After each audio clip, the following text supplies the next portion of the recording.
NNP could do that. But I asked myself, why are they not doing it? They need, at this time in 2026, you as a political party must have enough intelligence on your organization. So as a result, that a lot of people are guessing. So if I were to ask you, how many NNP supporters or NDC supporters have firstborn girl children, or have a car, or have children in school? No one knows, because as an organization, you should have that. And the issue with the NDC or the NDP is that people voted for that. People voted for what is called the transformation agenda, a new way of doing things. People voted for the pension. People voted for the conversion of temporary to permanent employment services. Okay, you brought this up a second time. Do you, given what you just said, all right, there is a tendency, and I heard it from his peer and others, that the transformation, the making permanent of Yes. people who was temporary, hasn't there been a permanent, some people over 200 people made permanent in the last? I don't have all the data. Okay. So what we have hold on. is that, so the 200 people make permanent, right? You have minimum wage increase, you have bi-weekly payments, right? You have free education across the board, including university education, right? You have all of that happening. You have the project Polaris happening, right? Okay, so you have all of these projects happening, those big projects and little projects happening. Why would somebody vote against that? Because a vote against that is voting NNP. So are you suggesting that the 200 people that was made permanent, not all of them, not everybody that was contract was made permanent, but at least 200 people was made permanent? Can you now see that there's a trend of transformation from having everybody on contract, now 200 is made permanent? How does that? well, I do not. I mean, I'm not involved in Grenadian politics. I do not know everything. Okay, but what I know is that there are the NDC, as I said one of the challenges of the NDC is that the NDC doesn't market himself. If I was a political party, man, I would have go on the rooftop and market myself. And that is what we say, that the marketed arm, the public intelligence arm of the NDC is not working well. Because when we look to, as I said, I get a lot of help from my colleagues out of the university in India. So when we look at so sometimes you could geofence Grenada. You can geofence any country, perfectly legal. Okay, Meta and these they have all the data. So when you look at what is going on, look at what people like, what people post, how many times someone stay on a social media feed, all the analytics, and you say, well, there are certain issues. If an election was called early this year, we would not have faced with all of these things. The NNP, the NDC could have a new mandate, but now it's very difficult. And sorry. So why do you think it's difficult now that more things are happening, and you said they have 23 issues that they had to combat with? Do you think that they're managing that 23 issues well, given the present geopolitical situation? Wait. 23 issues? Yeah, that's what Dr. Pierce said earlier on. There are 23 issues, yes. Yeah. So what are the 23 issues, and No, how no, do you no, think? no government can focus on 23. Hold on. So hold on. So Okay. hold on. Let me ask you. So how do you evaluate the government performance given the, like you said earlier on, the 23, and this government is young, and they assume that you only last 1 year. No, it's going to 5 years. You have passed the test, the acid test of surviving all what the negative and naysayers said about it. So the 23 issues that this government faces, in your humble opinion, if you got to rate the government right now and based on the performance and still standing, yes, would you say they're doing good, given the circumstance they didn't fall apart? Well, but John, that's a very low bar. No. I'm asking it because I want to gauge how are we going to judge government based on the 23, like you just said. It's a lot for government to chew on at once. Yeah, I 23 issues now. You know. So You would lose your mind trying to focus on 23 exactly my issues. point. So how do we manage the 23? I suspect, Doc, that some of these are sub issues, right? The low hanging fruits. It can be 23 big main issues because when you look at it, there are a few real issues that people end up voting on. Yeah. Security, education, housing. healthcare, housing, jobs. Yeah. And these 4 And when you take to a certain extent, when you take healthcare, education, and jobs, those are the economy. So what are the 23 issues that Grenade that's unusual. I've never heard of that. Yeah, I never heard. Where people are focused on so many different things during an election cycle. So ministries are there. How many ministries are there? How many ministries? I think about 16 or 17. Yeah. Okay. Some of them are completely. Most of them are completely irrelevant. They only their name only. But no, Dr. Pierre asked a question: how many ministries are there? So there are 20. Let's assume that they have 16, 17 ministries. For argument's sake, are you suggesting that every ministry should take an issue and deal with it, even though it don't fall under the portfolio? Hear what happened? Huh? 1 second. Okay. Yeah. So sorry about that. Yeah. So there are issues.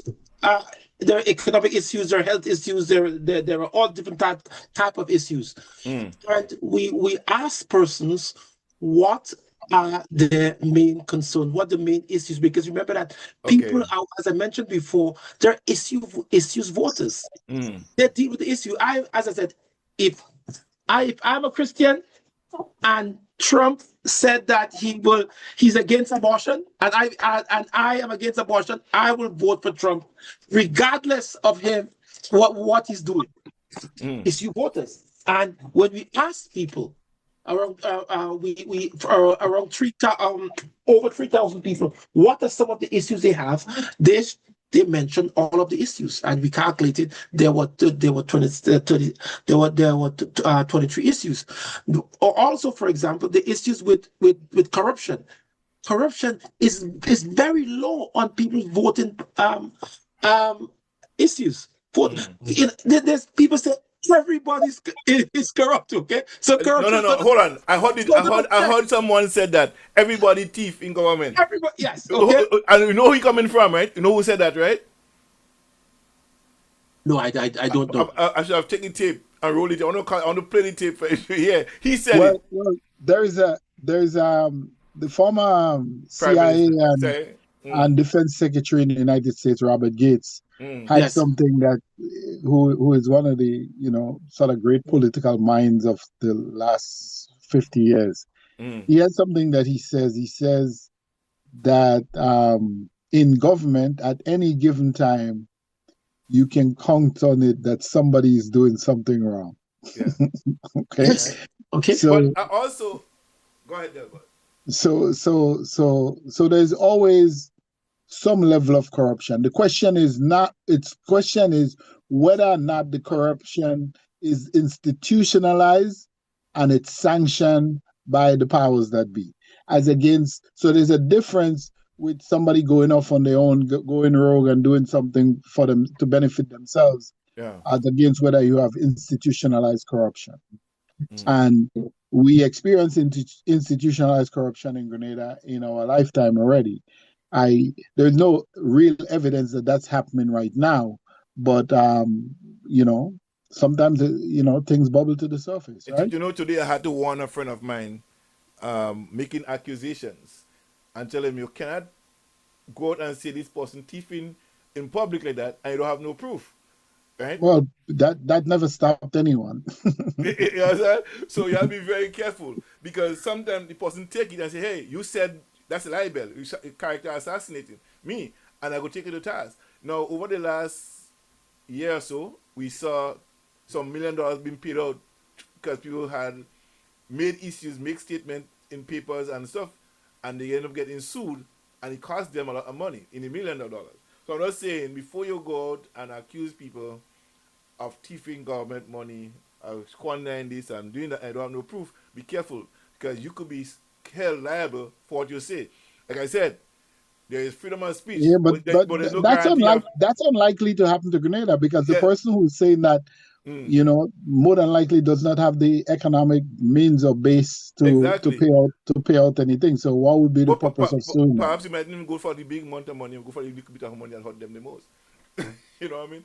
So you're only making So $5,000 Doc, a month. I want us to examine one constituent in Yeah. particular. Yes. The St. George's, the town of St. George. Oh boy. Right. Yeah. So when you look at the results, the last 3 cycles, well, the last 2 cycles in particular. You could look at 3, but if you take the last 2 cycles, in 2018, Pedro won that seat convincingly. Yes. And in 2022, it was close. Yes, it was very, very close. And on the and that is what, and that's so what we have seen, okay, when you there's something called when you look at and that's why I tell people let be guided by the data. So what we have seen over the last what we have seen over the last 3 months is what we call the rise of Claudette Joseph. Okay, Senator Honorable Claudette. She has been working, and this is the first time in we have seen the movement towards her. So the St. George constituency would be a tough constituency. Well, tough, and then so now more than likely you would have 3 candidates contesting that constituency. Exactly. Yes. So we have three candidates. What role? That does not favor Peter. It does not favor him. Okay, no. It does not favor. It does not favor him because remember that he he went on the weight of the NNP. Okay, and yes and no. Okay, what do you mean by that? If as I said, I mean, because the reason I say yes and no, because he has won the seat for both political parties. He had a back end. The NDC has an established organization. The NNP has established organization. Now he's in his new organization, and for example, and so therefore we have to what we want him to do well, and we want everyone to do well. However, what I'm saying is that what we have seen is the rise of Claudette Joseph. She has somehow what we look at what is called the analytics. Okay, we look at the analytics. We look at the likes, the share, the how long you spend on social media, what you write, all of that information is measured. And what I'm saying is that people are making unscientific statement because of they speak to somebody or they speak to 3 persons and they think that they know everybody. It's a confirmation bias. I don't do that. We look at a large body of data, okay, 16, 17 terabytes of data, large analysis, which most people do not have the advantage of doing. And this is the difference. So I am not I don't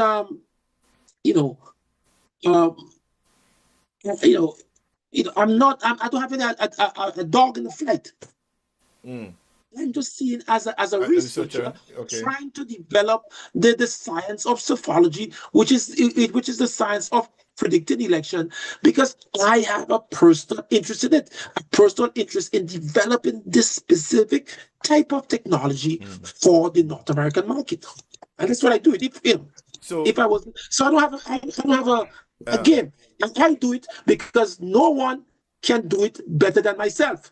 Because we have tried and tried and tried and tried and tried and tried, and we have been successful 15 out of the 16 times. If anyone in the Caribbean can do it, any newspaper, any analyst can do it, so be it. so And Dr.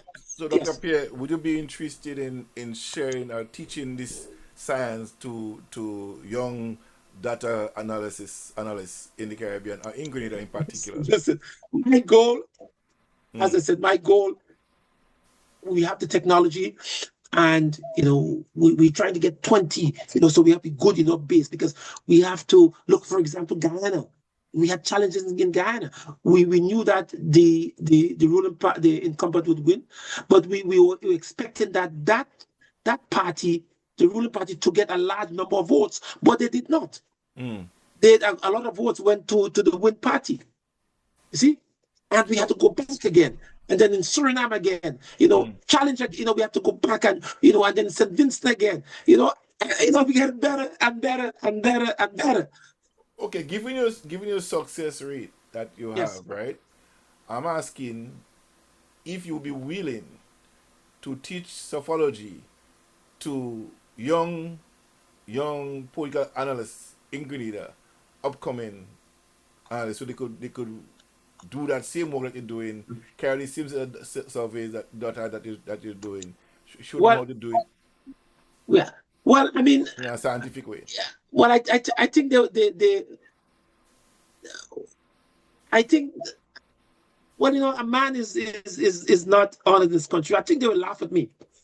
Okay, No, I no. think they will laugh at me. I think they will laugh at me because maybe, for example, as what people said, what John and his friends have said, I'm from Fontenoy, I'm from the post office. My mother used to sell snow ice and tarts. So who am I? Who could I do that? But okay, so No, but what no, have been, but some, I must say, but some, like last week I was in the University of St. Augustine. Some persons are actually interested in the technology, because it's a science. You see, it's so we use a combination of many things, but we try to now patent this technology, and because it's fun. Because remember, there are over 5,000 elections every year. It's a $35 billion industry. It's a huge industry. Billions so of dollars that gonna that be. so that come from my question then of you helping or teaching young Grenadians to get involved in the process of learning how to do those things, psephology, I right? mean, So how do you do that? How can you do that? Can you help? ideally, yes, Given the amount of elections that will be held every 5 years, yes.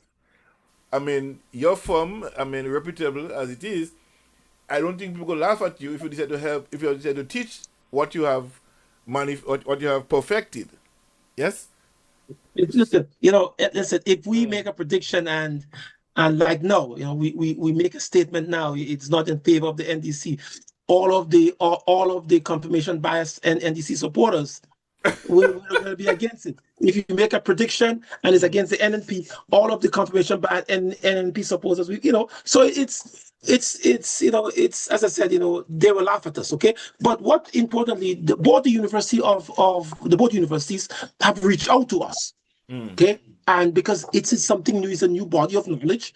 They don't have the technology. We have the technology. They don't have the ability to get that data, that large body of data to analyze. And what we are also trying to do is, because we collect so much of data, is to have our own data for the Caribbean. Because in the Caribbean, we don't own any of our data. In 2020, look what happened in Iran. In 2026, we don't have our own data. There is no large body of collector of data in the Caribbean. And this is what we try to do. We try to go public as a firm so that we can have our own data and manage our data. Let, It's not let, done in the Caribbean, and this is an advantage that this is something that government should be doing. We shouldn't be doing that. Is it the okay. regional body should be doing that? let me You know, ask you, that's let me ask a question along that same lines. Because in Grenada right now, we have what you call a labor shortage, tech a skill shortage, right? And we don't have enough people to fill that gap. Have you done us a labor survey in Grenada that telling us where we need more skilled people and how we could improve in different areas to bring benefits to the people of Grenada? oh no, I actually no, we had applied for consultancy, but I don't think a couple of years ago we didn't get it. But we're doing about two projects now in Grenada. Okay, and people, people think that I as I said, I am against the NDC. I'm not against the NDC. The Mm. NDC has been good to us. We have a couple of projects, the NDC government, and we get projects from them because but people taking this personal. Mm. Because but remember that if I make I'm blind to the data. Mm. I present what I see, because remember that I'm a statistician, and the only true representative of the people is statistics. Okay. Statistics is the only true representative of the people. Let, I may tell you something, you may not like it, but so far on Grenada, I have not been wrong. I could be wrong in the future. yeah. In Okay. 2022, hey, Hold that thought right in there. October, Let, let me take a that's it. commercial break. Let me take a commercial break. I'll come in right back with you. All right? Let me take a commercial break. Imagine waking up to the gentle rhythm of the Caribbean Sea, where golden sunrises paint the sky and cool ocean breezes greet you each morning. Welcome to Egmont Point, one of Grenada's most exclusive waterfront enclaves, where luxury meets untouched natural beauty. Here, every property is a masterpiece of design, blending seamlessly with the dramatic coastline. Whether you seek a private villa, a luxury estate, or a prime lot to build your dream retreat, ready to claim your slice of paradise? Contact us today to explore available properties in Egmont Point, where every day feels like a permanent vacation. Visit our website at c21grenada.com.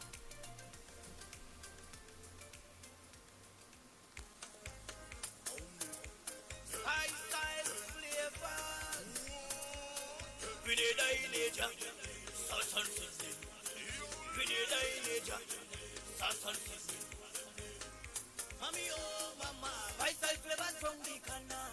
Mami oh mama, flavors that bring the rain one jar. Vital flavor, best I say, the best I say, the best I say. Island taste and spices, best I say, the best I say, the best I say. Garlic oil and vegan pesto, I telling you that's the way to go. Hot sauce on the green seasoning, flavors that will have your morning. Strictly organic, so it's healthy. That will make your food so tasty. Vitamin D, calcium and iron, number one seasoning on the island. Five-side flavors. Please contact us at 347-697-4020. An exquisite evening of insight and elegance you won't want to miss. A fireside chat featuring keynote speaker, the Prime Minister of Grenada, Honorable Dickon Mitchell, hosted by Dr. Aita Sadu. Saturday, June 6th from 6:30 p.m. at Bellevue Manor, 8083 Jane Street, Concord, Ontario. Come enjoy an ambrosial cocktail, a sumptuous dinner, and captivating live entertainment that will make this a night to remember. Tickets are available now. Get your advance tickets for just $200. After May 6th, the price increases to $225. So don't wait. For tickets, call 416-209-6226, 647-242-9256, or 647-561-4350. This event is proudly presented by the NDC Canada chapter. Experience the elegance. Network with leaders. Celebrate with us. Yes, give me my bouquet now. This is GEMFM. I'm your host, the Sheriff. Yours truly, John Callis. And another Saturday night, and the original, the talking point with Dr. Pierre, Dr. Justin Pierre, and my co-host from Chantimel, Mr. Delbert Batista, Comrade Batiste. Welcome back, everyone. Again, let me greet the persons on the live. Peter Bishop, good night to you. Thank you for dropping by. Cynthia Gordon, good afternoon, good night, wherever you are. I don't know where you are. Nam John, Lydia James, good night, folks. Veronica Ovin, Stephanie Paul, Sin Cilicia. I hope I get that right. Yulian Alexander, and all of the rest of the listeners here tonight. Thank you for your contribution. We look forward to having you with us all the time. Veronica Ovin and Alison Matlin Scott, Nigel John, and Marie Stewart. Again, good night to all of you. Thank you so much. And those of you listening on the radio, again, keep on listening. And I will invite you to call in if you can. 416-275-9293. WhatsApp call if you need to ask Dr. Pierre any question. All right. He's very cool, calm and collective. I know he will to handle any question here tonight from you. So feel free. Right, Dr. Pierre? Sure. Thanks. Delbert, where are you? Hold on. All right. I'm here. You're good. Yeah, So, like I said, I wanted to take a little deeper dive into I just looked at the results from 2022, and many of the results were convincing win. If you win in 55% of the vote in today's election, that's a big deal, and a lot of the NDC people in 2022 was better than 53%. A few of them was up 50. The Prime Minister, I think, was at 60 or a little higher. But again, I wanted to focus on if Pedro does not win the St. George's seat, and I don't think that he has indicated that's where he's going to run yet, right? He has not declared that, right? They have declared some candidates in other constituency, but I suspect that we are assuming that this is his natural constituency and that's where he's going to run. But if he runs outside of St. George's, what guarantee does he have he's going to win in any? Well, that too. But my first question is, can his political career survive a loss in the tongue of St. George's? If he does not win that seat, is his political career over? I tend to believe that. And Doc, I think that NNP is going to run a spiteful campaign against him. So they are going to put up a candidate, even if they know that they cannot win. So I support that. I support. I believe that, and that is one of the reasons I am saying that the tongue of St. George would be the epicenter. Okay, two actually. So for example, so when we look at what is called in not to cut you off, but me and John was having this conversation earlier this week, so we agree with you. So in the science of psychology, we look at what something called electoral science. We look at something called confidence level. So what confidence level the population have in voting that candidate. So for example, in Grenada, you have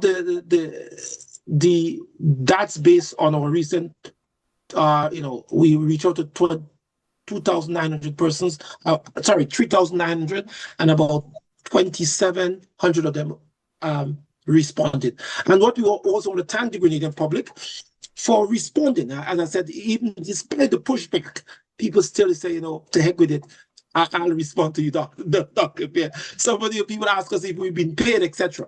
But so we look at confidence level, the likelihood of winning, and the constituency with the highest confidence level is the constituency of St. George's Northwest. This constituency has the highest level of winning. Okay, and that is Dr. Joseph. Okay, among so himself. That's current. Yes, current. Even higher. Or is that as of April, remnants of that? or is the data skewed there because of remnants of Dr. Mitchell? Could be, okay. For example, people were saying that if Dr. Joseph was running for the NDC, he might have still win, okay, because of the confidence level they have, because he's well supported, well organized. People know him from there. People see his progress, and people love his project. I wrote an article on LinkedIn. If you look on the article, and I got a lot of response. 1,000 people, over thousands of people said that, hey man, this is good. I know this guy, and good response. So so he has the highest confidence level of any supporter or any candidate. Surprisingly, his confidence level is higher than the Prime Minister Deacon. Okay, his confidence higher than based on the people that you asked the question to, right? Yes.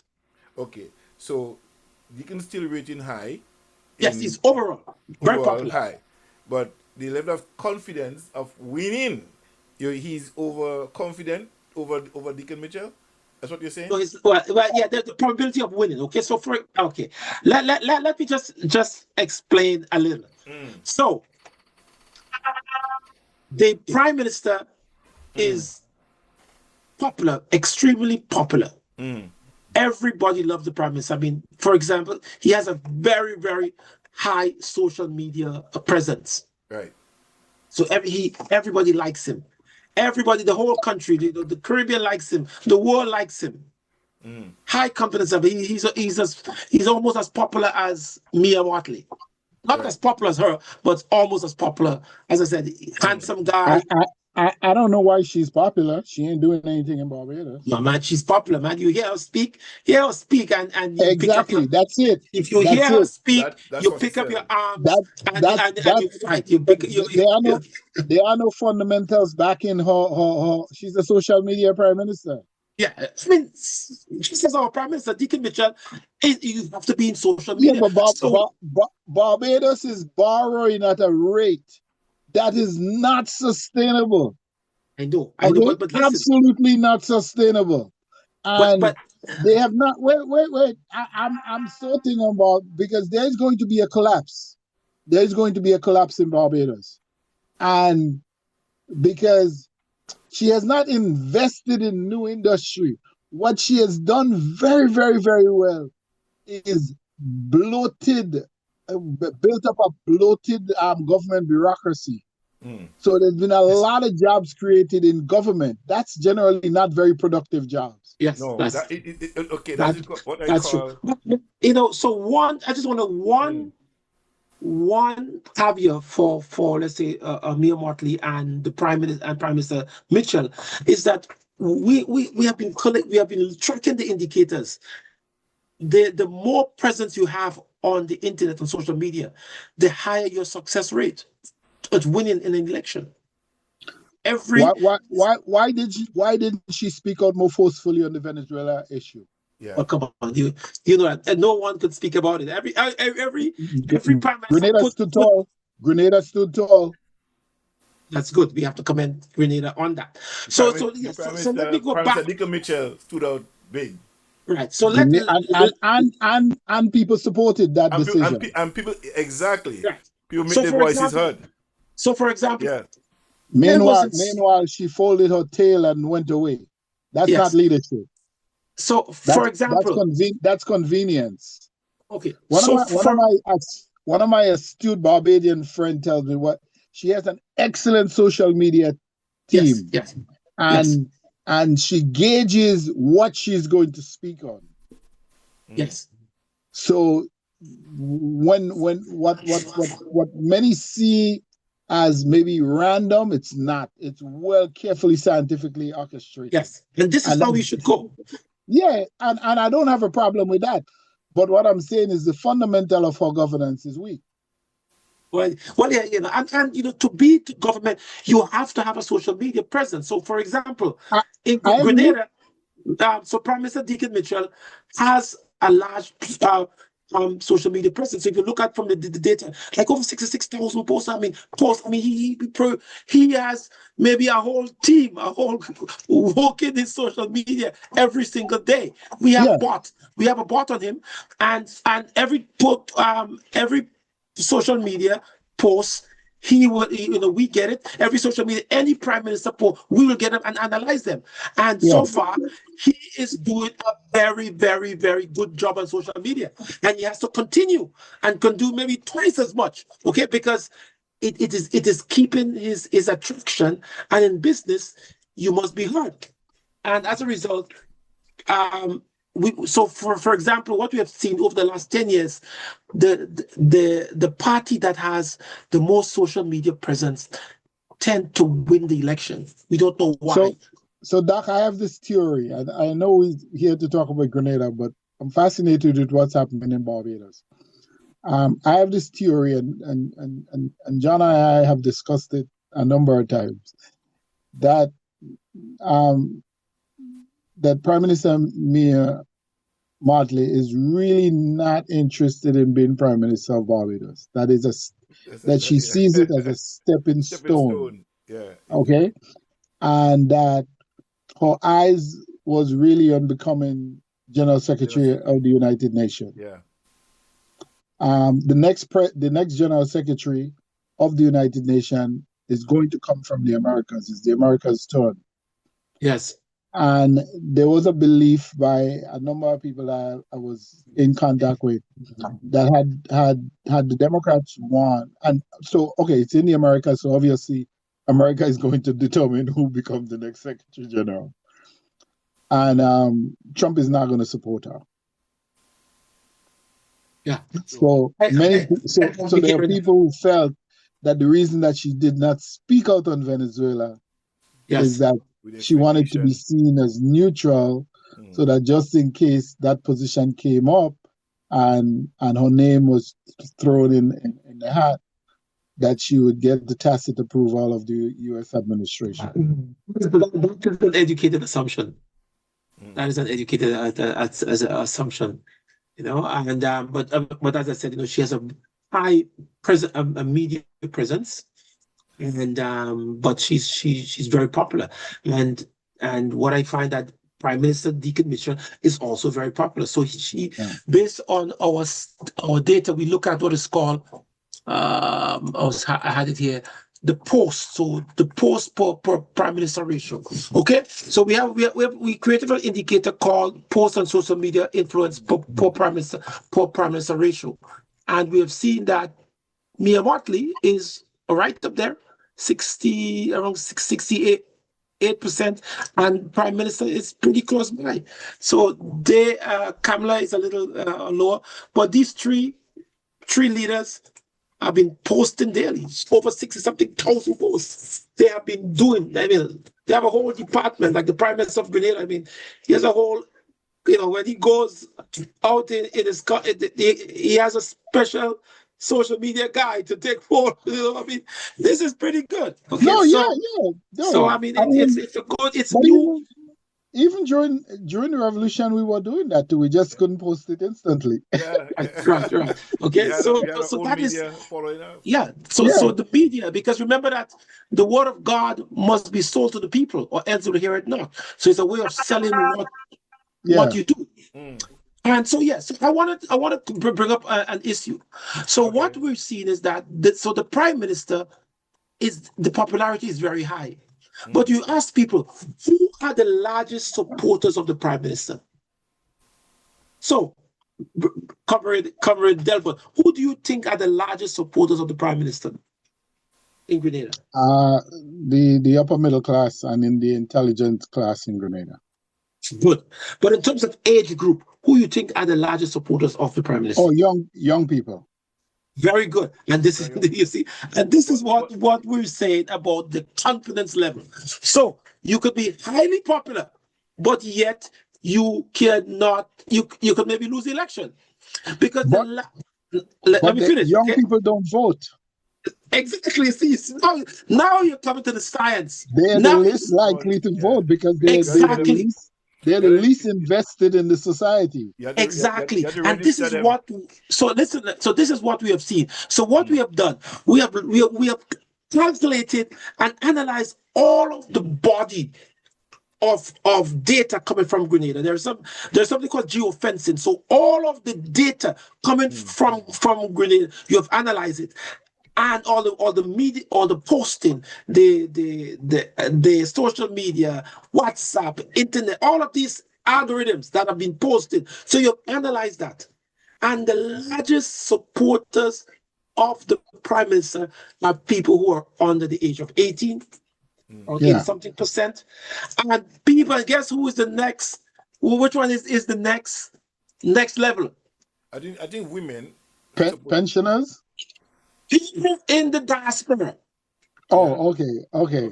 3% of people in the diaspora. Then you have people between 18 and 39, and men. A lot of men are in support of the prime minister.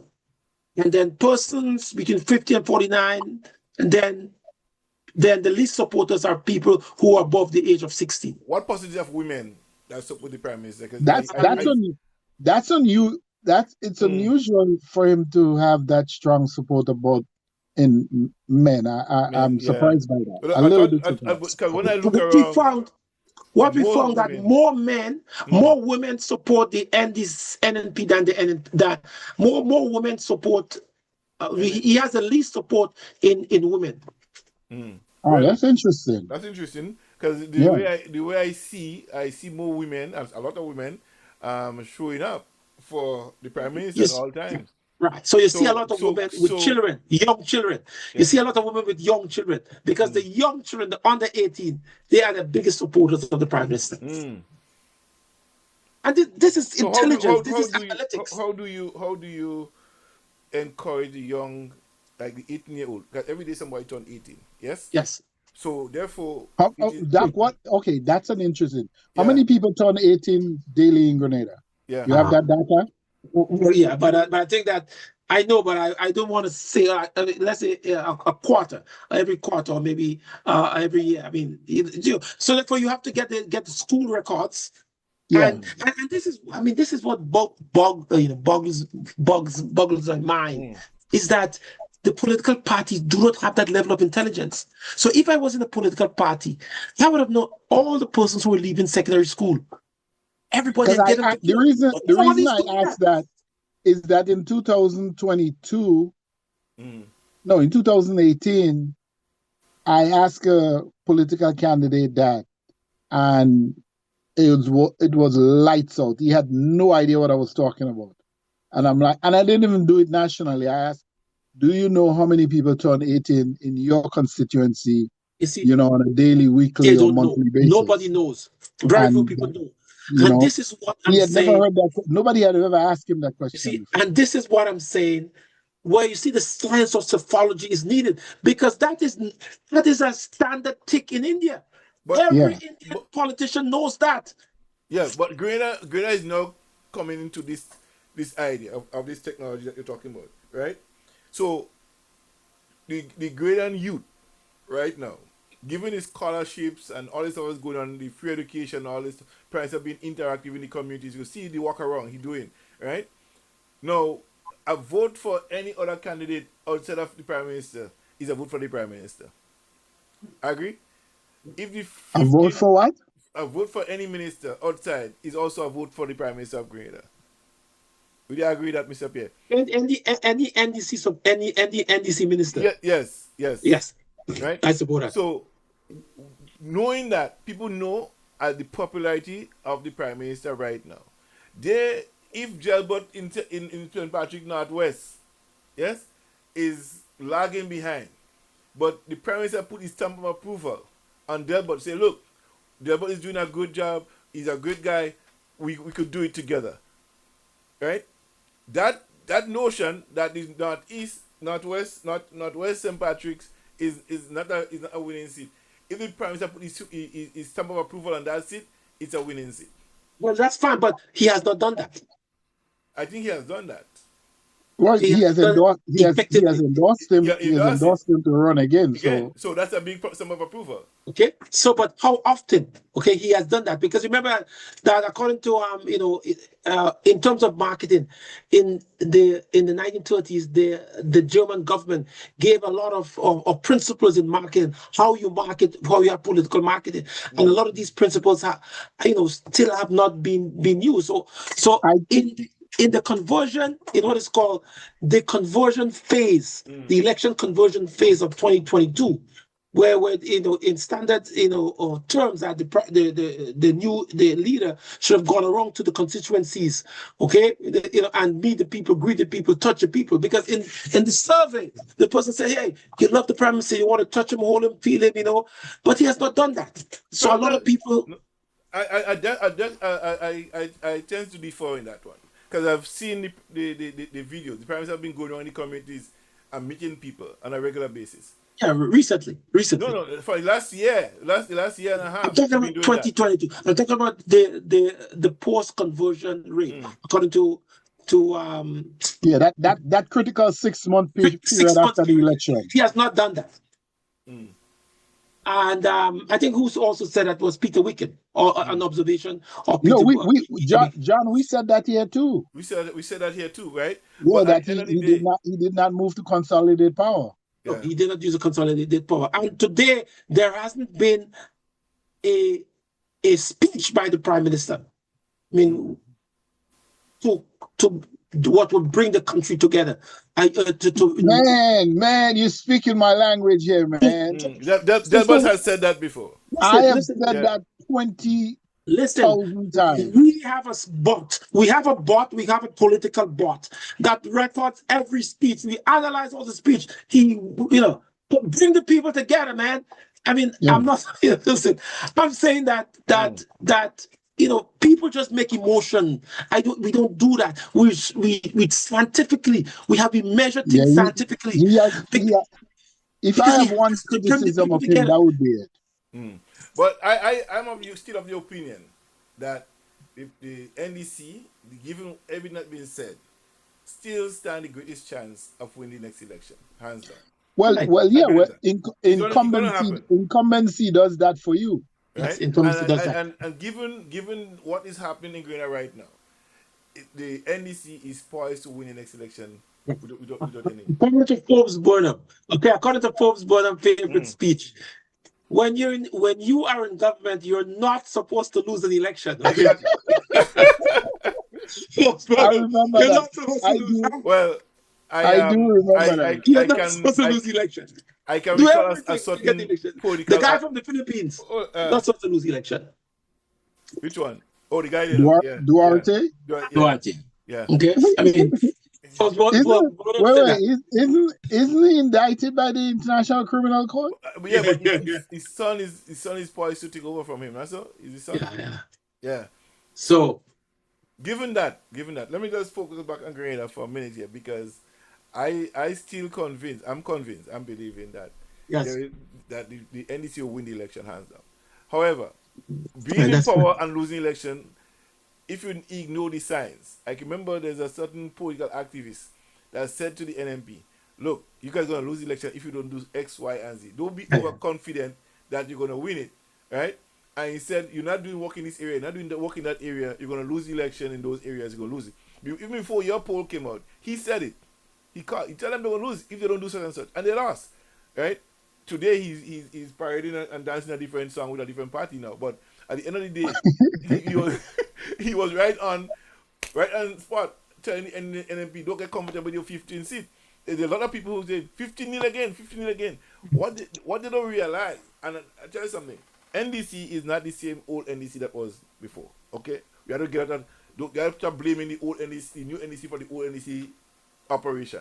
This is a new NDC with a new vibration that going somewhere else, and we have to start to differentiate the difference between the old and the new one, right? And the stigma they had is that the one term thing that are working again for this present NDC, right? that one term thing ain't working again. The other thing is this, and let me stick that there.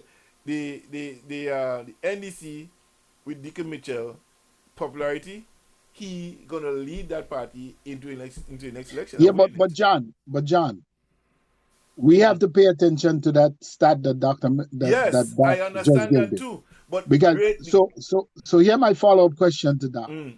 Doc, is there any data that you have that sort of correlates the ability of these under 18-year-old to influence their parents when they vote? Okay then.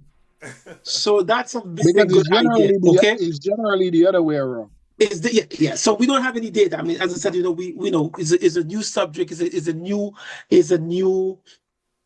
type of science. So we have to measure these things. I could say, yes, but I mean, I have to be honest to say, well, no, we don't have that data as yet. We have the data for the opposite. But what we have data now to show that persons in the diaspora are the biggest influence on voters in Grenada. Yeah. Yeah, that I knew. Yes. And this is something that we have to be cognizant of, that the people in the diaspora, it's like a friend of mine.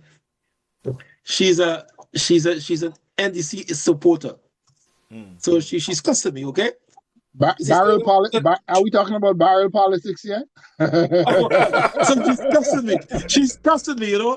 She said, Justin, listen, man, I send money for whoever in Grenada. If that's don't for the NDC, I put it off. That's a mentality. She said she's cutting off all support, all payments, okay? Amputating everything. But she's all, so I mean, obviously, her nephews and nieces could say yes, they vote NDC, but I mean, and they can change. But that's the effect of the diaspora on the population. Yeah, so the diaspora plays a very, very important part. Remember that there are diasporas in Grenada in over 61 countries there, especially in the United States. There are about 63,000 persons in Grenada, Grenadians, and about 7,000 undocumented people. So we have a large percentage of persons in the United States. The USA is the epicenter, especially New York, of all of the diaspora population of Grenada, and they have the most influence. So therefore, both the NDC and the NNP should concentrate on New York as the greatest influence on the political parties. So therefore, NDC should have a strong presence in New York, and also the NNP should have a strong presence in New York. They don't. If you don't have that, according to the old people, scrapple, smoke your pipe. Yeah, okay. Right now, it's slightly disjointed. Yes. So the NNP has to work on that pretty quickly. In Toronto, in Canada, they have to do that. So because the diaspora influence you, who you vote for. Okay. Some people. I think NDC have to pay particular attention to the St. Patrick's East constituency. Well, I've been saying that since October. Robert White is going to prove to be a formidable candidate. Okay, and he's not. And this is what when we conducted our analysis, as I said, people, we look at the ground, we can see the influence. They do not have the technology to see it. Yeah, Robert he's well known. He's a likable guy.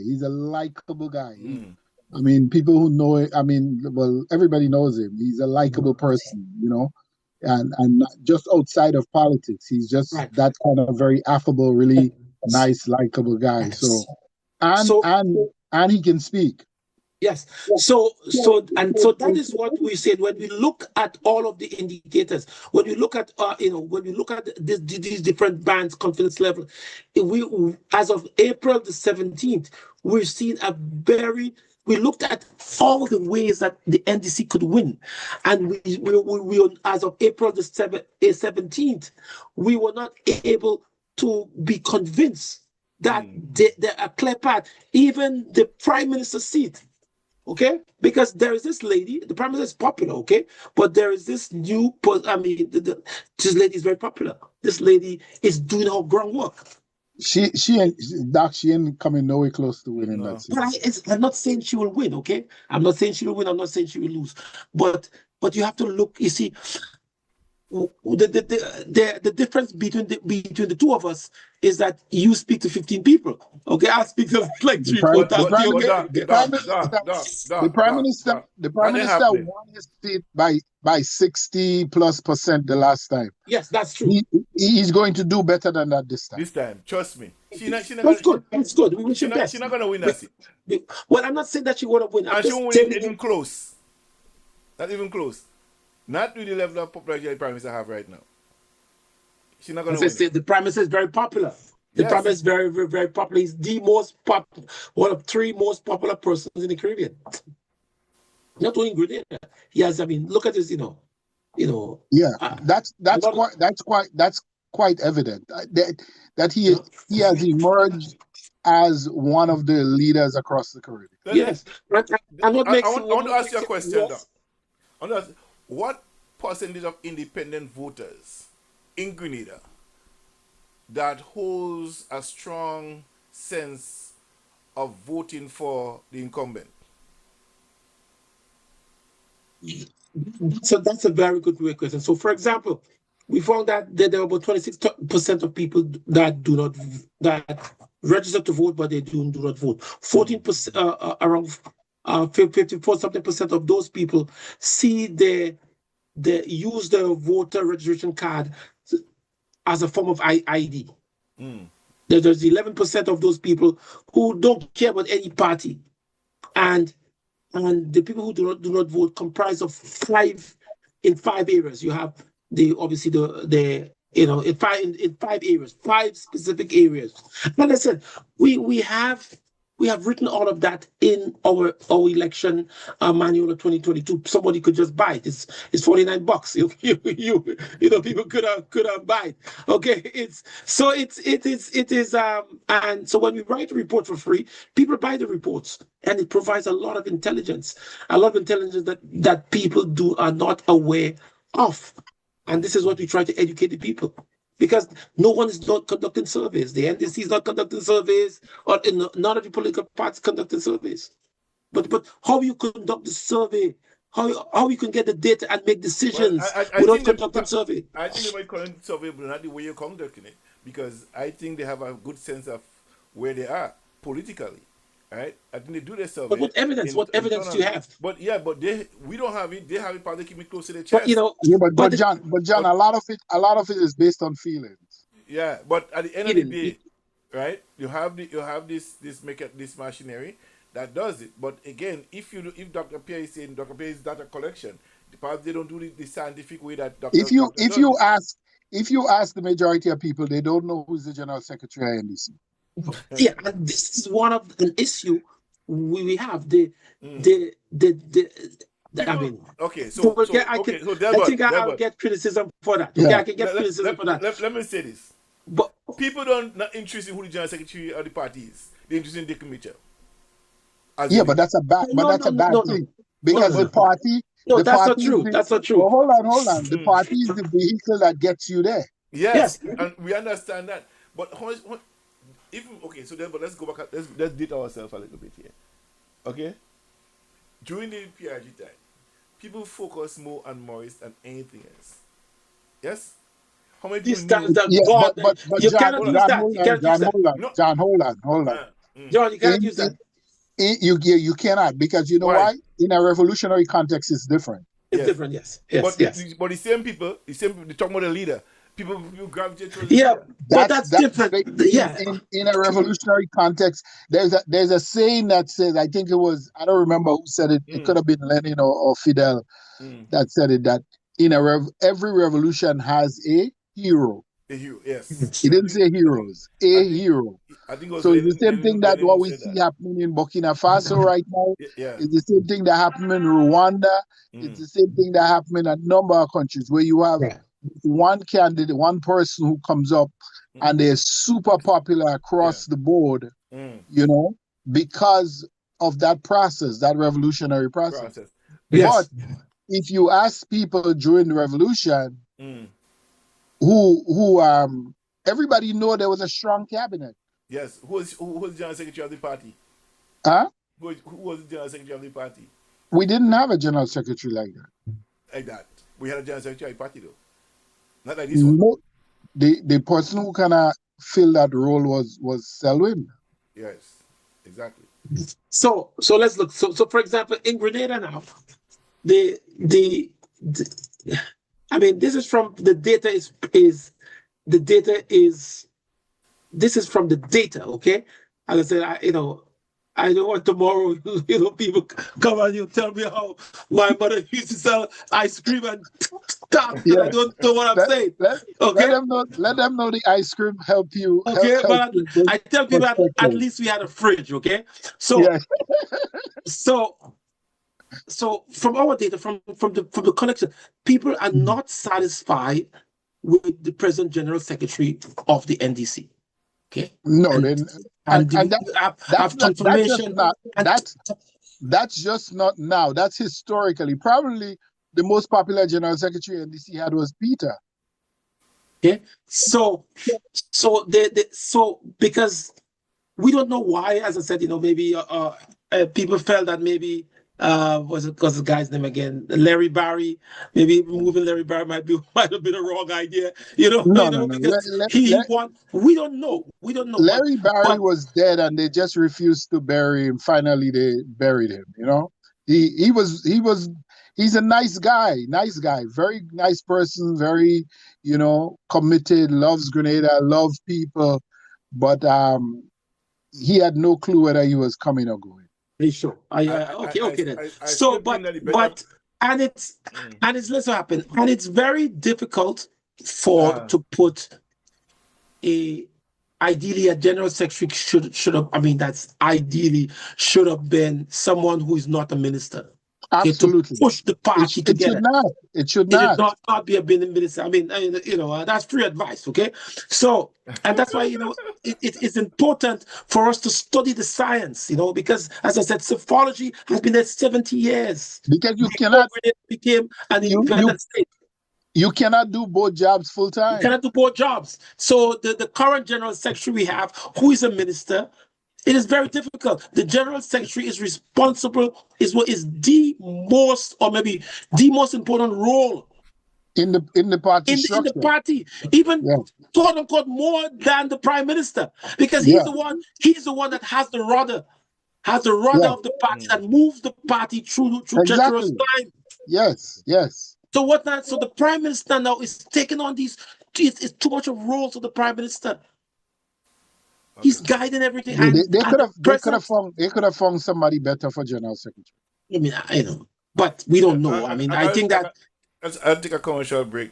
Yeah, it's now Thank you. 11 o'clock. I gotta take a commercial break. No, Right here. Yeah. All right.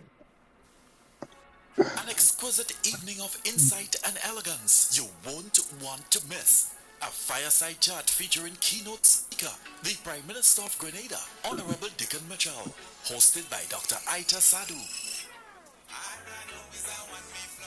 Saturday, June 6th from 6:30 p.m. at Bellevue Manor, 8083 Jane Street, Concord, Ontario. Come enjoy an ambrosial cocktail, a sumptuous dinner, and captivating live entertainment that will make this a night to remember. Tickets are available now. Get your advance tickets for just $200. After May 6th, the price increases to $225. So don't wait. For tickets, call 416-209-6226, 647-242-9256, or 647-561-4350. This event is proudly presented by the NDC Canada chapter. Experience the elegance. Network with leaders. Celebrate with us. Imagine waking up to the gentle rhythm of the Caribbean Sea, where golden sunrises paint the sky and cool ocean breezes greet you each morning. Welcome to Egmont Point, one of Grenada's most exclusive waterfront enclaves, where luxury meets untouched natural beauty. Here, every property is a masterpiece of design blending seamlessly with the dramatic coastline. Whether you seek a private villa, a luxury estate, or a prime lot to build your dream retreat, ready to claim your slice of paradise? Contact us today to explore available properties in Egmont Point, where every day feels like a permanent vacation. Visit our website at c21grenada.com.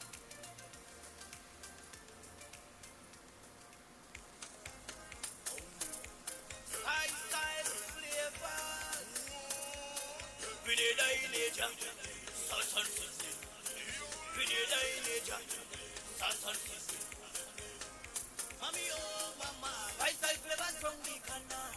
Mami oh mama. Flavors that Grenada in one jar. Lifestyle flavor. Best I say, the best I say, the best I say. Island taste and spicy. Best I say, the best I say, the best I say.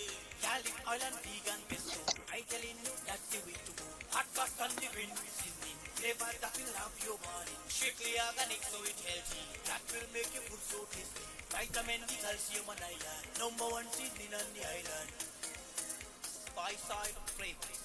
Please contact us at 347-697-4020. Okay, we're back, and just before we move forward, I want to make you know that this show is also sponsored by Others Kitchen, and how you could order your food for tomorrow, Sunday special, homemade bread, fried breakfast, fried bake, cow food sauce, saltfish, fried jacks, Tanya, no, tittery cake, fish cake, and saltfish fish cake. Cocoa tea and Tanya log is on the menu, and you could call her at 416-985-7851, or you can email her at olarskitchen at earlas.kitchen.477 at gmail.com. The best cocoa tea on a Sunday morning is from Ola's Kitchen. All right? Go ahead, let them know you hold it on GEMFM. Dr. Pierre, Dr. Brother and Comrade Delbert Battis, back Yes. to you. Thank you very much, my brother. Yeah, so Okay, we have about 50 minutes to go. Yeah. So what we're saying is that obviously I'm not an advisor to any political party, however, if I should advise the NDC is that they need to do something about the current general secretary, because it's not really that role should not have been for a person or for a minister. I think that's the first mistake. Neither should be the chairman. Yes. Okay. So, and that is why, as I said, I don't know who advises the NDC, but but that role should never have been for a minister who has a lot of portfolios, etc. Because John, do you remember during the revolution when it was determined that the party work needed, because going into the revolution, the party work was very organized. Yes. And then in the first, well, that's not the point. Within the first year and a half of the revolution, because the focus was on governance, the party work became sort of disorganized. Yes. And that's when the Ministry of Mobilization was created. So in essence, the Ministry of Mobilization during that period was the political secretariat. Yes. So, so in essence, I don't remember him being officially designated as general secretary because we didn't have that, but he performed that role, and he led the political work on the ground. All the party studies, all the party work, the community projects, the recruiting, all that went through the Ministry of Mobilization. Right. I think that the same thing happening now too, right? A lot of stuff go through the Ministry of No, not implementation. No. The Ministry of Mobilization in Grenada is Ministry of Mobilization in name only. I beg to differ, Steve. Beg to differ what? Let's be honest here, man. We're being analysts. Let's be objective. I have a friend from New York. Okay, she called me and she said, we're good friends. Hi, I'm speaking to. She said, "Thank God, I'm not living in the days of the revolution. What I'm saying is tantamount I would have got to jail. Okay, That's not true. That's not true. she People said, people were never locked up for their objective analysis No. or opinion. during the Exactly. revolution. No. People were locked up because they thought they could overthrow the revolution. That's what most people get locked up for. Engaging in activities surrounding the overthrow of the government. That's what Yeah. they get locked up for. It was Being opposed- plain and Yeah. simple. If you just engage, giving your I worked with people in the ministry who didn't like the revolution, spoke out about it every day, and they kept their job. they can be job. But if you thought that you could overthrow us, then we're gonna lock you up. Revolutions operate by a different set of rules. Yeah. We don't Not for what practice you say. unilateral disarmament. Not for what you say. It's what you start doing. Exactly. So what happened? Okay, so what? That's just I believe that as I said, most people don't understand what we do because they don't understand what you do. They put their own personal feelings in it. Guys, I don't have a dog fight. I don't have a dog in that fight. Yeah. I am a researcher. Yeah. And when we make decisions is we make decisions on science. Every time we write a report, my report is the report that I give out. I do not just publish a report. I let it be reviewed by persons who I view know more than I do because I don't know everything. It is vetted. I have a team of people that ask me questions.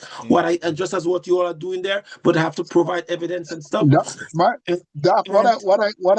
I think is pretty funny here is that how you were, because of your last name, that you were automatically associated to be in the tank for NNP. That is hysterical. Well, so people think that. Why you think that he did? So you're defending your cousin. Yes, the first thing that Pierre did was to do the profiling of Eminent Pierre before they go on the Prime Minister. Okay. Yeah. Listen, I did it on March the 5th. I did it on March the 5th. That was 1 year she became political leader. What was appropriate. Yeah. But then, of course, that's fine. But see, that's probably from your standpoint. But the Ghanaian public didn't have to receive it that way, and when you understand that, you understand, they see that here this guy come out. You should have wrote that report under a pseudonym. These people came out, Dr. Pierre. It came out in a time when Ghanaian is not expecting that to happen with that lady at this time, given the construct. And they say, how come he do 1.5 for us and not the Prime Minister for us? You're going to give an analysis on something. He's the Prime Minister. Put him out there first. And he could do anybody after him. Yeah, but the Prime Minister was already Prime Minister. But people don't think in that dimension. Okay? So once you come out like that, people start with, he's a peer. That peer guy, he's a traitor. He's not contributing to greater well-being. He's not have NDC in his best interest. He's a peer and he will never be different. He's just gonna be what MMP want him to be and what Dr. Mitchell want to be in his constituency. But if we use that reasoning, then Dick Mitchell would have never been elected Prime Minister because but he came on and he showed a different side of Mitchell. Mitchell dethroned Mitchell, right? Yes, exactly. There's something that's going on in Grenada. There is this dynasty because Dr. Keith Mitchell, his son Deacon Mitchell. You see, they want to have all the prime ministers to be Mitchells. This is a conspiracy. It's a conspiracy, okay? Because Dr. Keith Mitchell, okay, he has a son Deacon Mitchell, so they want to have this dynasty of prime minister. I mean, he gave the prime minister the prime ministership to his son. Oh, come on, People think about this, but these are two different people, two different. I'm just joking, of course. Yeah, that's what I'm saying. But people don't know or they don't know. So at the end of the day, when I go back to something I said earlier on, when Patrick Antoine made a statement on a platform, and I knew Delbert was in the meeting live, when I questioned him about it, about the Nazimbok houses, I said, you said what you said because you know who was listening to you. right? And they buy into what you said. Even though you don't mean what you're saying, the narrative that you're pushing, people buy into it that Nas buying a house in a bad time. He bought 3 houses in a bad time. So the people think, oh my God, Nas buying 3 houses, we suffering here. This is not what you are saying, but the people, his audience Well, receive all that is all differently, and all they is post it. all is fear in political war, right? Right, but Yeah. then the intelligent minded would not buy into it. But again, his audience, the NMP audience, again, like you said, Dr. Pierre, is less likely to lean to the more intelligent corner, right? So they pick up on it and they run with it. Oh, not buying 3 houses, you're not voting NDC. Yeah. So you have to understand that the the makeup of the population. So in Didn't research didn't and in statistics, there is something called an ISCO codes, the International Standard Classification of Occupation. So you judge people, you market people based on the occupation level they have. And there's another dimension called the IC codes, International Classification of Occupation, and you market to people based on the occupation. So, for example, what we have seen that the let's say when you analyze the NNP marketing or the NDC marketing, the NDC has a different marketing strategy than the NNP. And what we require that the marketing should be standardized. You have to start market based. First of all, you market based on the occupations of people. So the message you send to the doctor, the lawyer, it has to be a different message to the person who they are laborer or the elementary worker. The message you send to a person within a specific occupation should be a different to one in a different occupation. You market the market you send to somebody in one geographic area should be different to one. So therefore you have to do all of these testing to find out what is the ideal marketing for your ideal audience. Doc, And we see that in Grenada, it's not like that. when I listen to political elements on the platforms, right?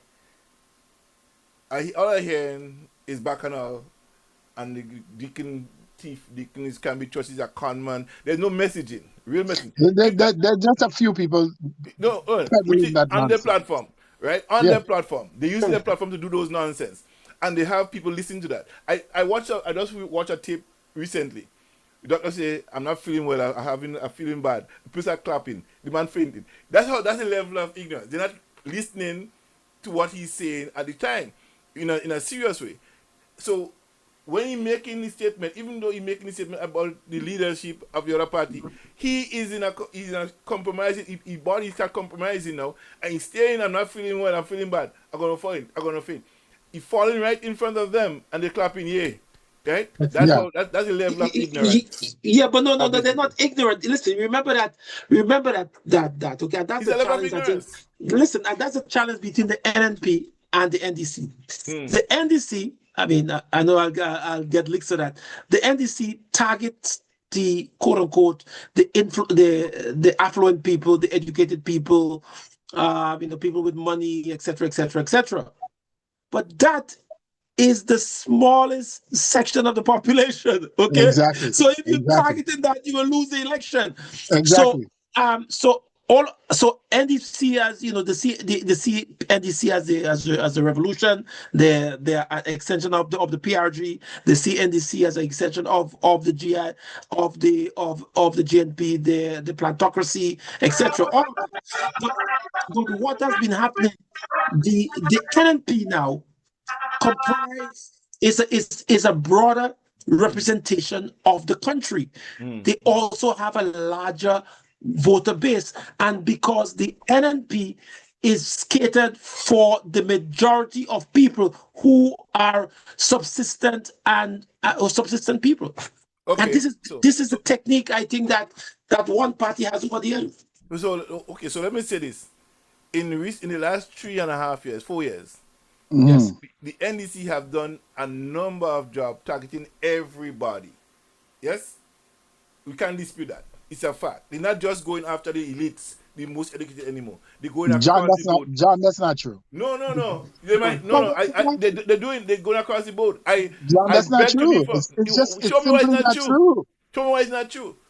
What's about the money workers? What's about the money It's simply workers? not true, The John. money It's simply workers get an increase in pay from $700 to $1,200.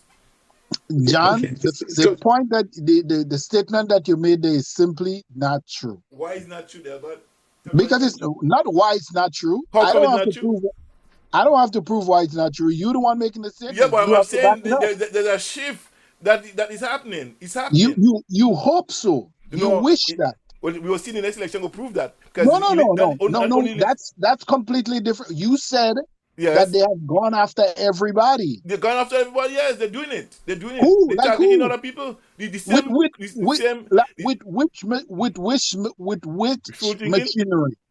No. Who? What machinery? Brother, what they're doing, I could hear it, you see it, they're targeting everybody. They're welcoming people to come, inviting people to come to the panel. That's why I said last time. We have That's to not true. consistently. That is absolutely not true. Win over the people at least 10 to 15% of John, the that is election. And that's absolutely happening. not true. It's happening. That is absolutely not true. Yeah, but Absolutely not true. I'm telling you, it's happening. There's It's no happening. evidence of that whatsoever. It is happening. We'll go see when it again happens. No, you listen. It's gonna happen. But It's happening. you missed the I don't point. have the scientific data as Mr. Pierre has. Okay, but I'm so gonna tell you. we're going on feelings here. No, it's not just. It's facts. It will happen. Trust me. That's how. So it's what it's called. It's called ceiling statistics. You know, you look at the air and you feel something. Okay, this is you just feel something. So Doc, I wanted to address the issue that you talked about in terms of the base, right? So I have this really good friend in Grenada, first in her family to go to high school, first in her family to go to college, postgraduate studies and everything. Truly wonderful person. Comes from a huge family, all right? Yes. I think when we checked it, she had 23 people in her immediate family who votes. Okay? Yes. She was the only person voting NDC. In her household. In our household. Yes. And I was campaigning at the time, and she goes, "You gotta come. I'm gonna organize something. Come by the house, and I want you." She said, "Because I can't do anything. All right." And so we've been friends. I know most of the family. The younger ones I didn't know, but they knew my parents. They knew who I was. So I went. And the one thing that kept coming up over and over again was all these people telling me the reason they didn't like NDC is that all NDC people think that we're stupid. Yes. Okay. Listen. You are speaking. Listen, that is true, and this is the part. I mean, as I said, I get because people do not conduct research, and because the majority of the political, people in politics and making decisions do not conduct research. They just pen and paper. That's gone. But let me give you the second side of that story. There was in this thing. There's always a grandmother or a grandfather that sort of controls things. She have influence. So her grandmother remembered me as a youth worker, and her grandmother remembered me helping her fix her house back in those days under our housing program. And when I came, she said, I remember you. And I'm like, you remember me? I mean, I haven't been in Korea a long time. She goes, years ago, and I had to laugh. She because you know how these people, you have to respect them. She said, as a little boy, you helped me fix my house. And I'm like, really? So now I forget the little boy designation. I'm happy because, she remembered me because during those days I had to fix a house. So we sat down and we had this conversation, and they had food. All right. They cooked food. These were not wealthy people. They were doing okay, but they entertained me. They cooked food and we sat down.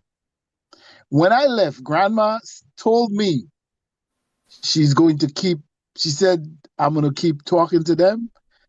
I can't promise you we're going to get all, but I'm going to get a few of them.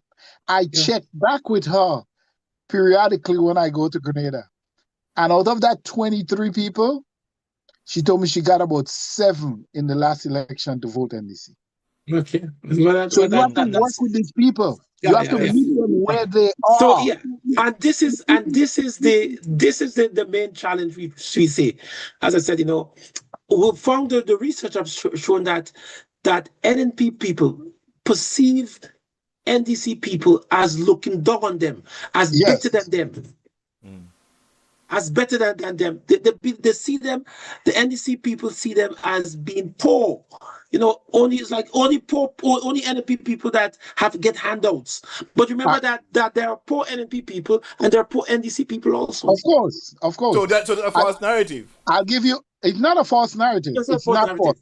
It's a No, false it's narrative. on the Because ground. Dr. Pierre just said and we have believed It is that not there's poor John, NDC and there's poor NNP people. John, But it is not a false narrative. It is actually happening on the ground in Grenada. Believe that supporters believe that the NDC looks down on them. They see them as affluent and better than them. Yes. They call them. You look at some of the narratives, look at some of the reports and the statement that some of these people make on social. We have a copy of law. We record these things. Yeah. Okay. This is something. As I said, I'm not an advisor, but people need to collect data, or maybe the NDC could maybe spend some money or something, collect the analytics, because analytics, you can buy these analytics. Yeah, that's not a false narrative. That's actually, I experienced that during the boat campaigns I was involved in, where people tell me, listen, these people think that we're stupid. They think that we they look down on us. They don't, they don't put the pushing. So they condemn. So a lot of the NDC people now condemn the debushing program. So the debushing program, a lady said that we get little work, okay, from the debushing program. Boom, man, it's just cut off. I mean, as I said, I don't know who advises the NDC. So. Well, it was a bad program because the country was not benefiting from it. But remember that. But they should not have cut it off without having a substitute. But you remember that in every society, about 4%, maybe 4 or 5% of the population cannot be engaged in employment. They don't have the skills. Okay, so right now we are doing I'm one of the advisors to a government in the Caribbean. We provide what is called something called an active labor market policy. How do you in Jamaica? How do you get people to work?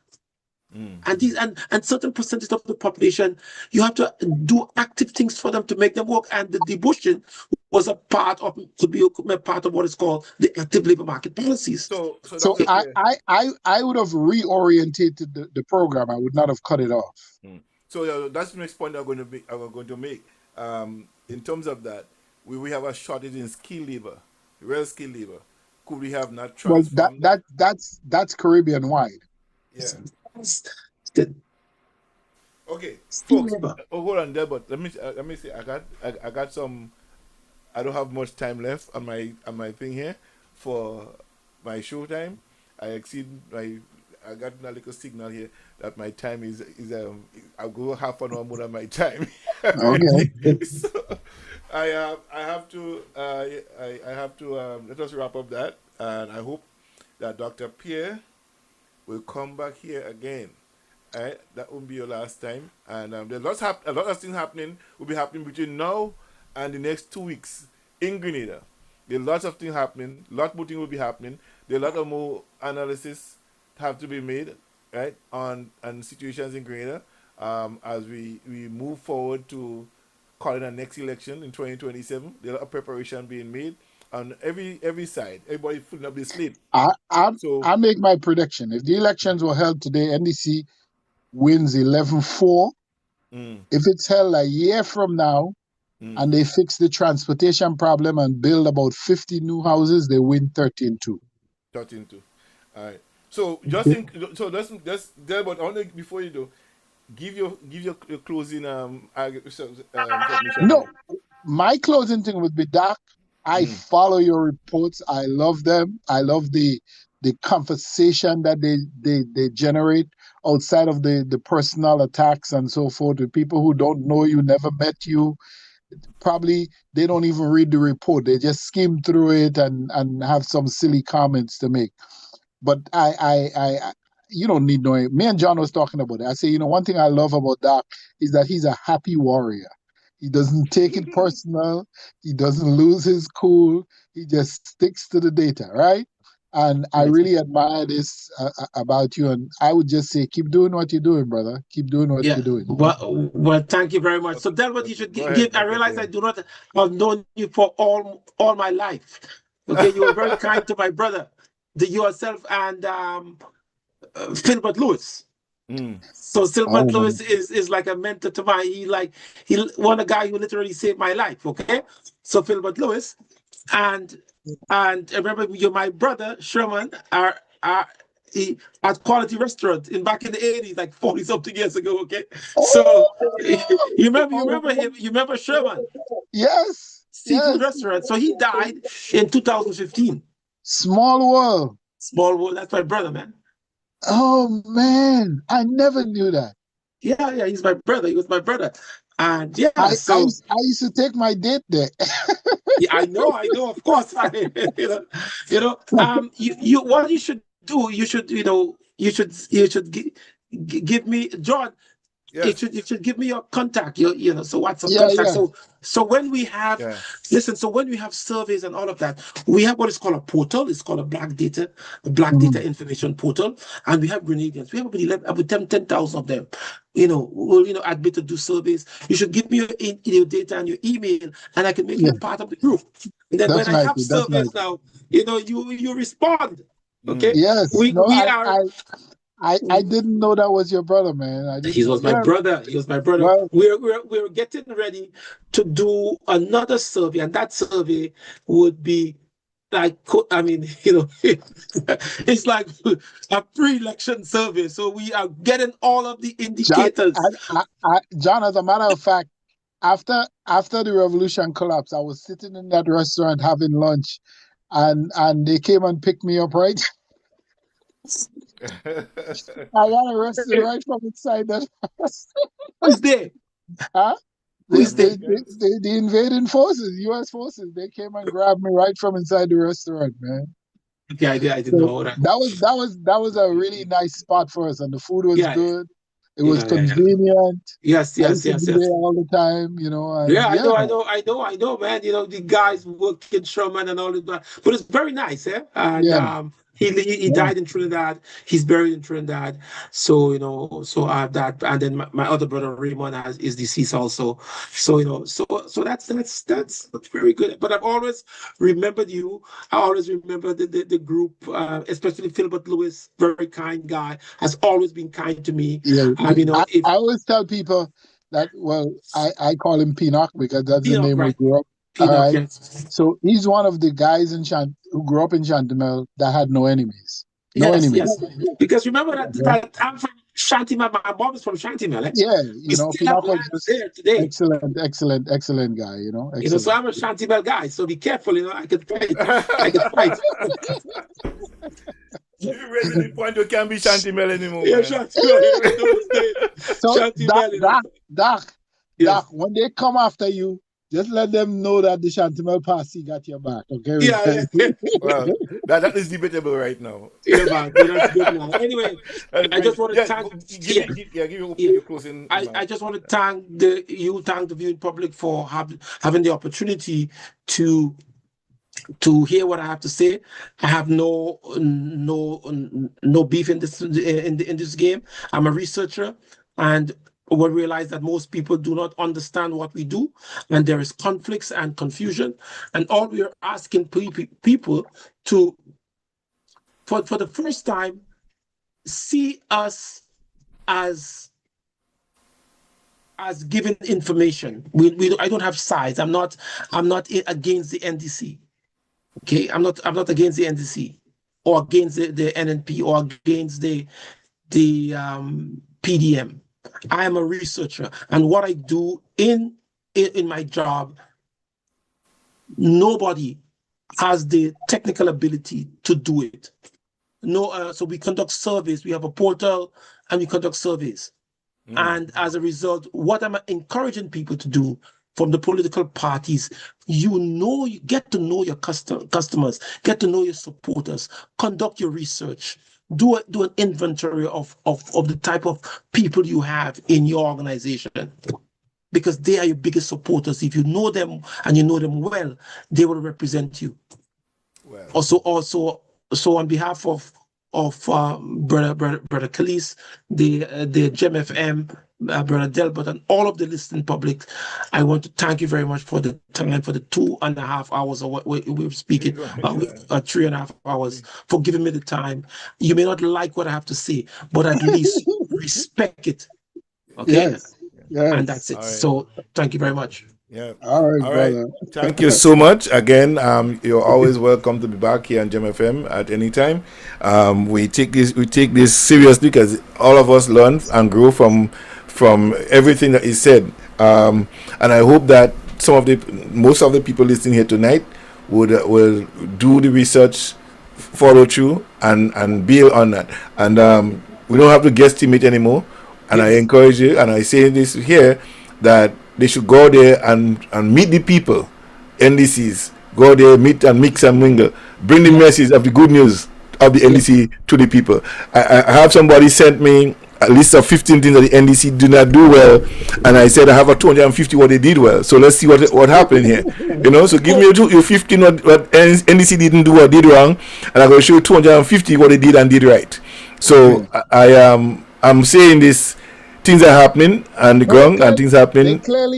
They clearly deserve to be re-elected. They have to be re-elected. They deserve it. The political gerrymandering and the stuff that's going on, we have to debunk a lot of the stuff, because there's no concrete. Seriously, there's no concrete plan or projection from the other side saying what they're going to do for us. All they're saying that what they did wrong, what this government is not doing, and the little low hanging fruits they're picking. So we have to be above that and try to get our people to become more involved in the process. Give me just one last thing. Could you give me one last? Sure. All right, good. I just want to tell the viewing public that we've just completed a book called Hunters of the Vulnerable. It's a book how human trafficking hunt and trap their victims. So it's based on about over 5 years of research in the Caribbean. So a lot of the data that we collected came from the CARICOM human trafficking study, which we conducted. And hopefully we'll be getting some endorsements from some of the embassies, including the U.S. embassies, and because good research. So we're asking people, hopefully, when the book is released, I would definitely like to come here and present my findings. Sure. That's a given. I just want you to say that to pitch my book, and I want person to sometimes they could when I write this report, people could support us and buy a copy of the report and at least read it.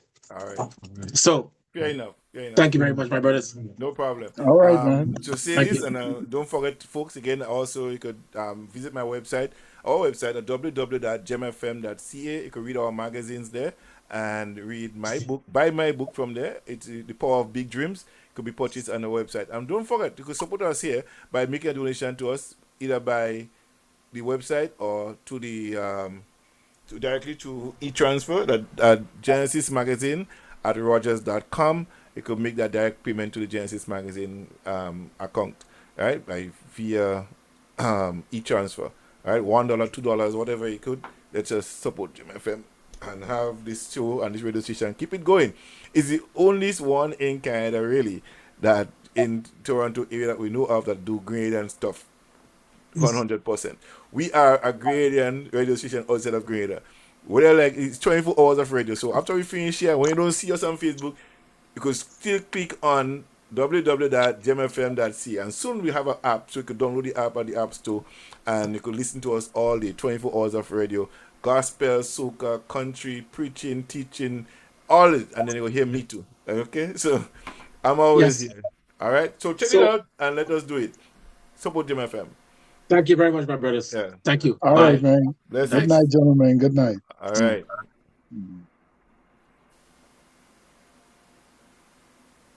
Okay, folks, I got to get a commercial break right here. I'll be back. An exquisite evening of insight and elegance you won't want to miss. A fireside chat featuring keynote speaker, the Prime Minister of Grenada, Honorable Dickon Mitchell, hosted by Dr. Aita Sadu. Saturday, June 6th from 6:30 p.m. at Bellevue Manor, 8083 Jane Street, Concord, Ontario. Come enjoy an ambrosial cocktail, a sumptuous dinner, and captivating live entertainment that will make this a night to remember. Tickets are available now. Get your advance tickets for just $200. After May 6th, the price increases to $225. So don't wait. For tickets, call 416-209-6226, 647-242-9256, or 647-561-4350. This event is proudly presented by the NDC Canada chapter. Experience the elegance. Network with leaders. Celebrate with us. High style flavor. Grenada Ileja. Southern Sydney. Grenada Ileja. Southern Sydney. Mami oh mama. High style flavors from the Ghana. Mami oh mama. Flavors that Grenada in one jar. High style flavor. Best I say, the best I say, the best I say. Island taste and spices. Best I say, the best I say, the best I say. Garlic oil and vegan pesto. I telling you that's the way to go. Hot sauce on the green seasoning. Flavors that will have your body. Strictly organic so it's healthy. That will make your food so tasty. Vitamin D, calcium and iron. Number one seasoning on the island. Five-side flavors. Please contact us at 347-697-4020. Imagine waking up to the gentle rhythm of the Caribbean Sea, where golden sunrises paint the sky and cool ocean breezes greet you each morning. Welcome to Egmont Point, one of Grenada's most exclusive waterfront enclaves, where luxury meets untouched natural beauty. Here, every property is a masterpiece of design, blending seamlessly with the dramatic coastline. Whether you seek a private villa, a luxury estate, or a prime lot to build your dream retreat, ready to claim your slice of paradise? Contact us today to explore available properties in Egmont Point, where every day feels like a permanent vacation. Visit our website at c21grenada.com.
You just stay lying and doing nothing. Ask the world over. You just a freeloader. Problems every day. You have nothing to say. You rather run and hide before you take a side. I tell you, stand up for something or you will die for nothing. In your whole lifespan, you never make one stand. Stand up for something or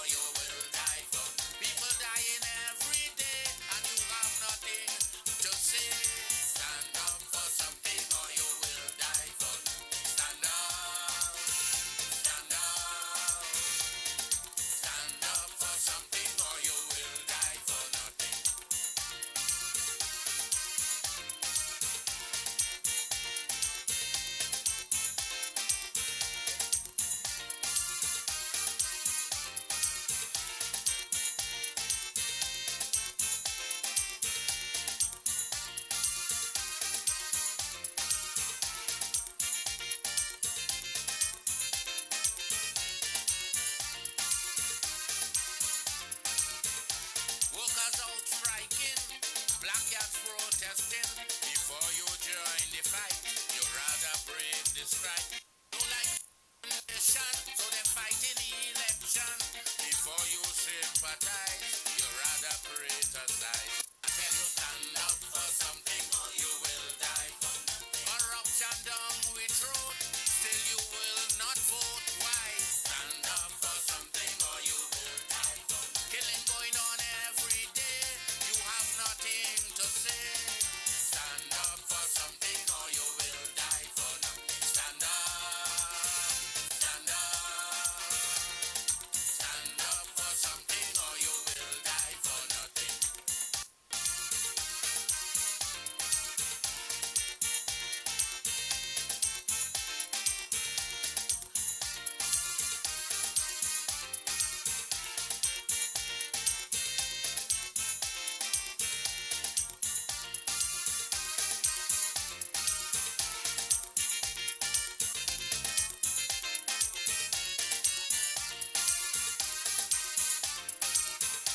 You talking the talk, people walking the walk.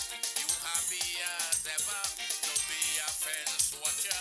Life's a precious thing for you to be within. Stand up and play your part and play it from your heart. I tell you, stand up for something or you will die for nothing. Get up, my friend, your life soon will end. I tell you, stand up for something or you will die for nothing. So your grandchildren too would be proud of you. I tell you, stand up for something or you will die for nothing. Stand up, stand up, stand up for something or you will die for nothing.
All right, ladies and gentlemen, we back. It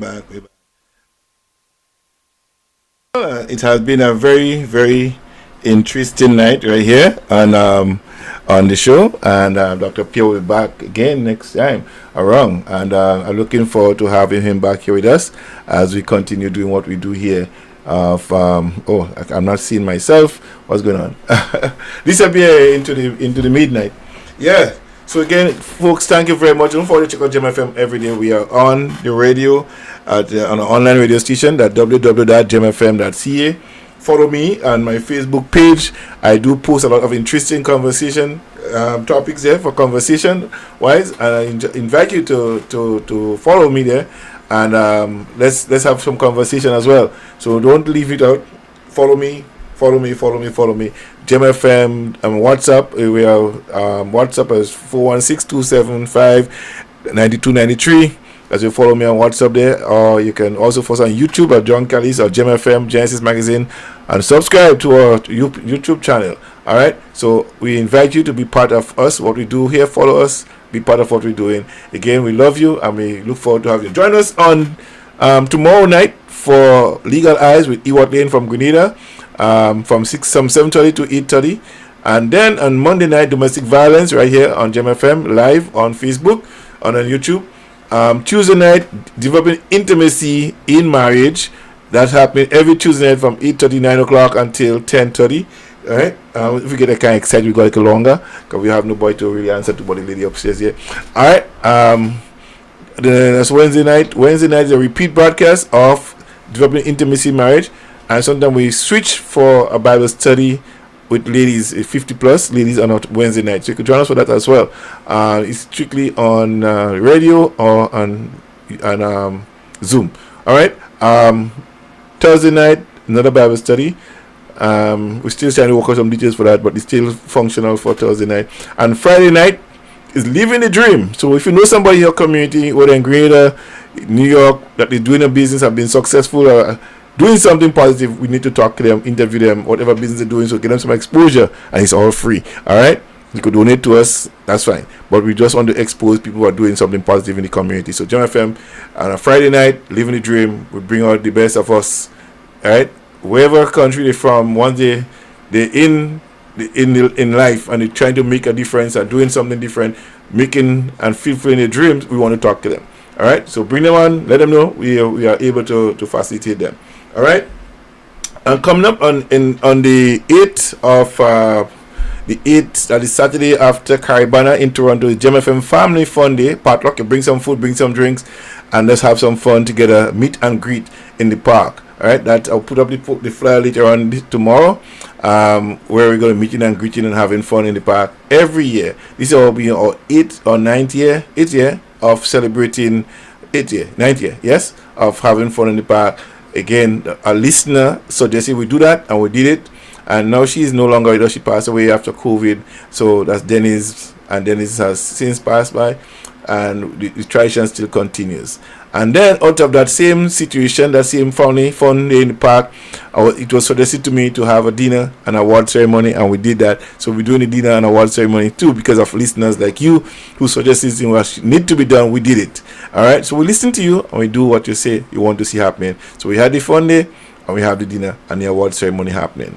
Okay, so thank you again for your contribution and your support. We look forward to you having us with you and keep being with us. All right, God bless you and make your blessings continue. At 12 o'clock is gospel hour and for all day tomorrow until 7:30. So if you're into gospel stuff, please and join me tomorrow. Actually, I'll be preaching tomorrow at the new